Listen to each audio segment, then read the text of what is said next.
e dizer que esse processo tem que caminhar, que a constituição da Comissão da Verdade, o seu relatório circunstanciado, o apontamento dos responsáveis pelos graves crimes é uma parte desse processo. A nossa democracia vai ser realmente consolidada quando a justiça perpetrar e a gente conseguir responsabilizar esses culpados. E muito mais do que isso, o direito à memória e à verdade é uma parte nisso, e a gente tem muito mais o que conseguir. Quando mudar a característica que as nossas cadeias têm hoje, que representa a desigualdade social do Brasil, né? Quando a gente conseguir que o Estado pare de ser omisso contra a repressão constante contra nós LGBTs e contra várias outras formas de expressão que o Estado ainda não garante que tenhamos cidadania plena. Mas esse é um processo de luta, e nesse processo a gente avança, e é importante a nossa participação enquanto juventude, conhecer esse processo, porque, como sintetizou bem o poeta brasileiro Tiago de Mello, aqueles que virão serão povo, e só saber serão lutando. Muito obrigado. Sem dúvida, esse é um momento extremamente importante, um momento significativo, um momento que, na verdade, integra todo um processo de resgate da nossa memória histórica. Uma memória que é fundamental para a consolidação da democracia. Não daremos um salto, não completaremos a transição deste país enquanto não houver um profundo resgate da memória histórica. Mas nós vamos mais além. Nós não queremos apenas o resgate da memória histórica nesse país. Para que a democracia se consolide, é preciso que busquemos a responsabilização dos torturadores, dos assassinos e estupradores do regime militar. É fundamental que este país passe a limpo o seu passado, que aponte aqueles que violaram os direitos humanos, mas que também os responsabilize. Que não aceitemos o pronunciamento e a decisão do Supremo Tribunal Federal, que atenta, inclusive, contra a verdade histórica de que a anistia concedida naquele período foi uma anistia controlada e produzida dentro de um regime de arbítrio e, portanto, de valor histórico absolutamente questionável. E ainda que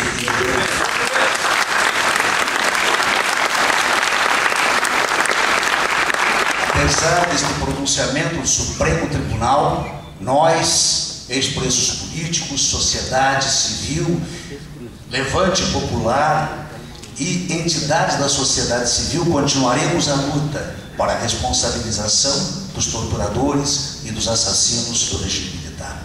A Comissão Nacional da Verdade, obviamente, não tem o objetivo de levá-los aos tribunais, mas o desvendamento histórico é fundamental para que a sociedade possa finalmente tomar conhecimento do que de fato ocorreu naqueles 21 anos em que um manto de terror se abateu sobre esse país. A secretária Maria Tereza, que aqui está, nós temos levado esse trabalho para dentro da Secretaria de Estado de Educação, porque nós entendemos que o Estado do Paraná deva cumprir essa tarefa. Estamos trabalhando também, neste último período, várias simbologias. Uma delas é solicitar ao governador Beto Richa e ao secretário de Educação e vice-governador Flávio Arnes que mude todos os nomes de escolas públicas do Estado do Paraná que contenham o nome dos torturadores.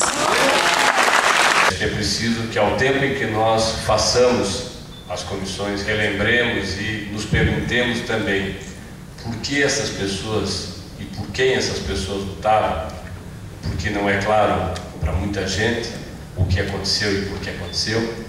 Nós nos perguntarmos também se daqui a 10 ou 15 anos nós estaremos novamente, não nós, mas outros que virão depois de nós, reunidos para se perguntarem por que nós nos calamos tanto diante de tantas arbitrariedades que acontecem hoje ainda dentro do nosso sistema político, dentro do nosso sistema judiciário.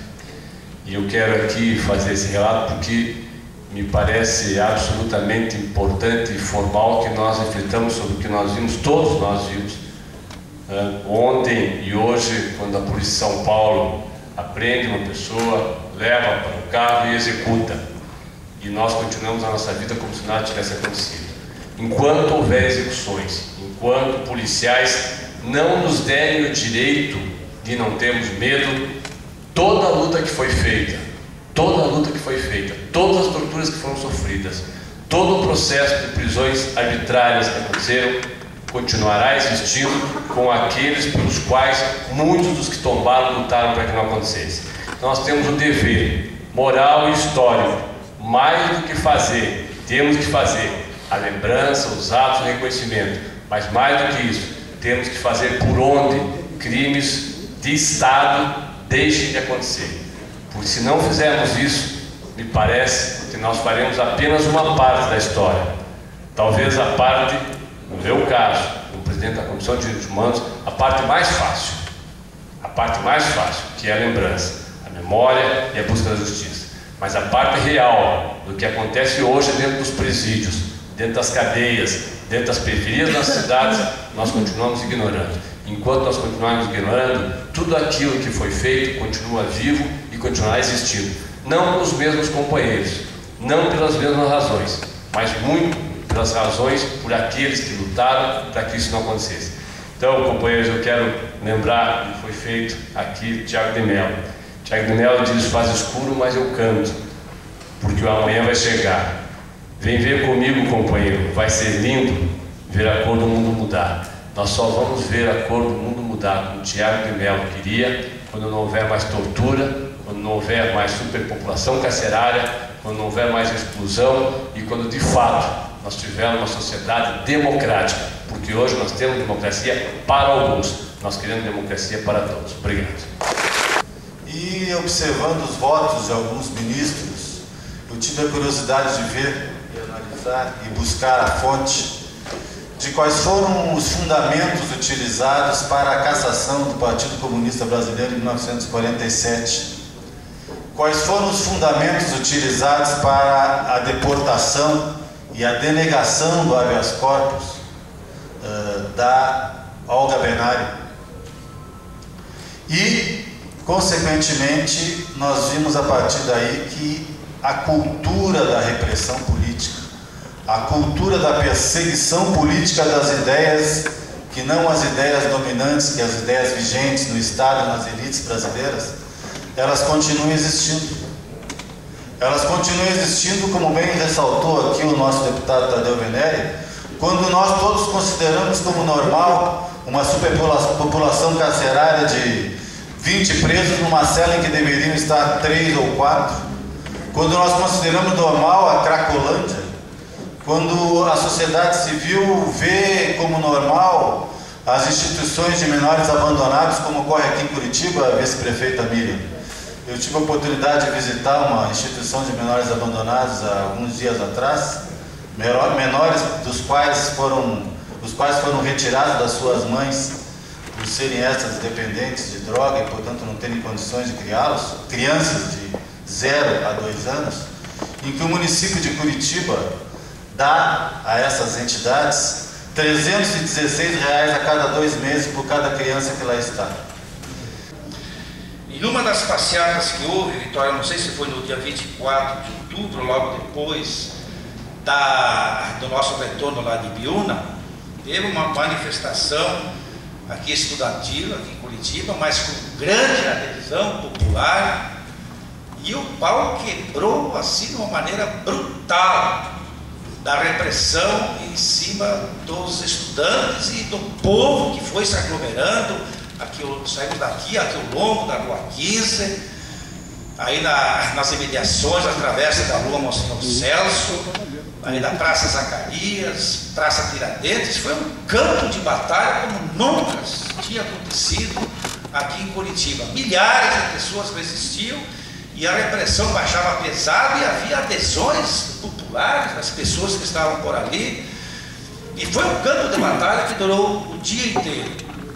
E houve várias baixas, dentre as quais o capitão Sérgio Pastete Ramos, que foi o que comandou a repressão, dentre as baixas. E no dia seguinte, a imprensa do Paraná estampava em manchete o meu nome como o agressor do capitão Sérgio Mastec Ramos.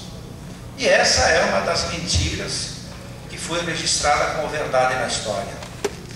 E a minha vida passou a ser contaminada por essa mentira, e eu sofri até recentemente todas as pesadas consequências dessa mentira. A cena épica mesmo foi, ele estava, tentando, bater com violência em cima de umas moças, e aí houve a reação de alguém que lá numa construção apanhou uma barra de ferro, exatamente, foi uma reação de legítima defesa, mas eu fui escolhido para ser o Agosto. E informar que há um grupo de cineastas com um projeto de um filme sobre o caso da Ana Beatriz Fortes, que era uma jovem de 18 anos, que foi presa aqui em Curitiba, levada de avião a Foz do Iguaçu, ameaçada de ser jogada em cima das cataratas, torturada durante uma semana em Foz do Iguaçu, e entregue após isso uma semana aos seus pais com a seguinte frase: desculpe, foi engano. Fui presidente da CEL no período da repressão, mas estou aqui como voluntário da UCIP Guarani, junto com o cacique Simão, ex-cacique, e hoje é presidente da UCIP Guarani, lá da comunidade Avá Guarani de São Miguel do Iguaçu. Por que nós estamos aqui?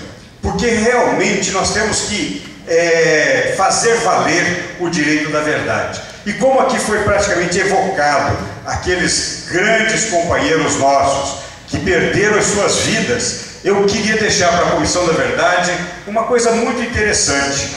O espírito de verdade, disse Allan Kardec, em relação quando a gente tinha que interpelar um morto, que nós deveríamos rejeitar 9 verdades a aceitar uma mentira. Isso era um paradigma da verdade para a aceitação da manifestação dos mortos. E como aqui foram evocados eles, e não foram evocados os espíritos de centenas de índios que foram mortos no nosso estado e no nosso país, vamos dizer assim, não só pela ditadura militar, porque nós estamos aqui querendo colocar na Comissão da Verdade um fato muito interessante. O fato de que foram deportados para o Paraguai, sob comando da Itaipu do Costa Cavalcante, da FUNAI, e para o Paraguai centenas de índios, para que eles não recebessem indenização das terras que ocupavam aqui. Nós estamos baseados em vários laudos antropológicos da FUNAI, que garante que de Foz do Iguaçu a Guaíra nós temos mais de 260 sítios arqueológicos. Nós estamos fundamentados em documentos que foram encaminhados, de denúncias que foram feitas, que aliás gerou a prisão do Juvencio Mazzarolo, certo? Mostrando a denúncia de que os índios estavam sendo deportados para o Paraguai, mostrando a denúncia de que havia um aditivo nos contratos da Itaipu para o financiamento da Itaipu, o respeito às comunidades indígenas.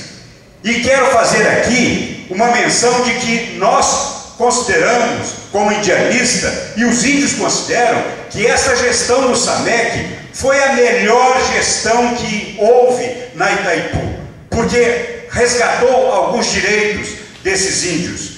Mas nós temos na aldeia Avá Guarani em São Miguel hoje, ainda vivendo, o Chamui Guilherme, que ele está fazendo o ano que vem 120 anos de idade.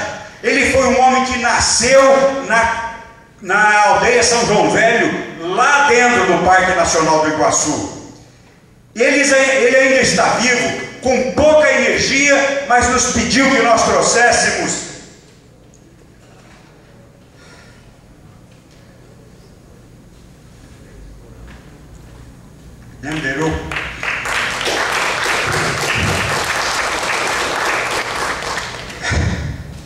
que nós trouxéssemos a necessidade de se falar do crime que se fez, que a ditadura fez contra os índios guaranis.